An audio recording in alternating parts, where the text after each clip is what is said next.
അവിടെ എഴുതിയിരിക്കാൻ അവരുടെ സങ്കട സമയത്ത് യേശു അവരോടൊപ്പം യാത്ര ചെയ്തു, അവരുടെ അടുത്ത് വന്നു, അവരോടൊപ്പം. നീ രോഗിയായ ഒരു നിലയിലാണോ? സങ്കടമുള്ള ഒരു അവസ്ഥയിലാണോ? പരാജയപ്പെട്ട ഒരാളാണോ? എൻ്റെ ഭാവി തകർന്നു തീർന്നു എന്നൊക്കെയാണോ ചിന്തിക്കുന്നത്?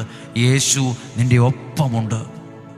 ഈ ദൈവം നിൻ്റെ കൂടെയുണ്ട്. ഇതൊരൊറ്റപ്പെട്ട സംഭവമല്ല.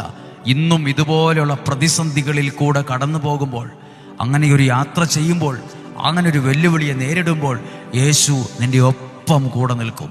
യേശു നിൻ്റെ കൂടെ നിൽക്കും. നീ തകർന്നു പോകാൻ, നശിച്ചു പോകാൻ, വഴിതെറ്റിപ്പോകാൻ ഒന്നും സമ്മതിക്കുകയില്ല. യേശു നിൻ്റെ ഒപ്പമുണ്ട്. കരങ്ങൾ ഹൃദയത്തോട് ചേർത്ത് പറ, ഈ ദൈവത്തിൽ ഞാൻ വിശ്വസിക്കുന്നു. ഈ യേശുവാണ് എൻ്റെ ദൈവം. ഈ യേശു എൻ്റെ കൂടെ നിൽക്കും. ഈ യേശു എൻ്റെ ഒപ്പം നടക്കും.